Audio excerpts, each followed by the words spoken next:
2026-এ টিটিআইডিসি নির্বাচনের সম্ভাবনা রয়েছে, আর তার আগে প্রত্যেকটি রাজনৈতিক দল মাঠে ময়দানে ছাপিয়ে পড়েছে। বিশেষ করে পাহাড়ে অঙ্গ সংগঠন মজবুত করতে মরিয়া প্রত্যেকটি রাজনৈতিক দল। তার মধ্যে প্রথম সারিতেই রয়েছে বিজেপির পক্ষ থেকে একের পর এক যোগদান সভার আয়োজন করা হচ্ছে।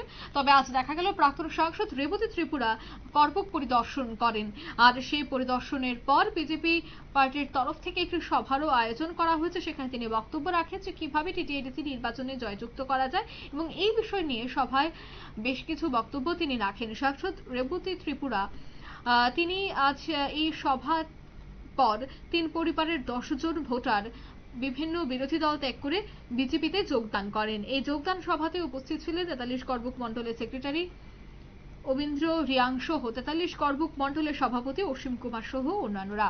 তবে এদিনের এই অনুষ্ঠান থেকে কি বলছেন রেবতী ত্রিপুরা শোনাব। প্রধানমন্ত্রী শ্রী নেতা যারা ও পার্টি না আছে লিখা পুরো একটা প্রশ্নের মতো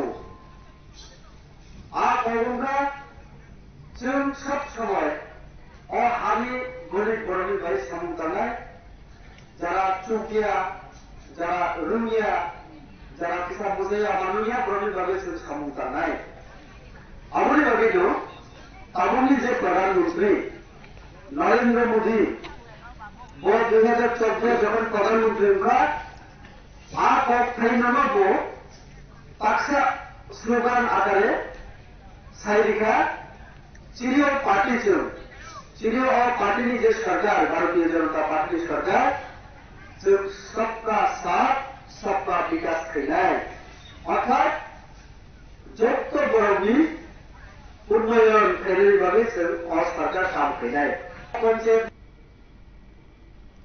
আপনারা শুনলেন প্রাক্তন সাংসদ রেবতী ত্রিপুরার বক্তব্য।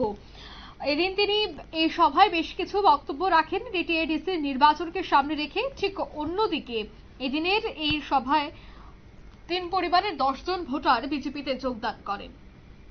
নিয়ে নিচ্ছি ছোট্ট একটি বিজ্ঞাপন বিরতির সঙ্গে থাকুন।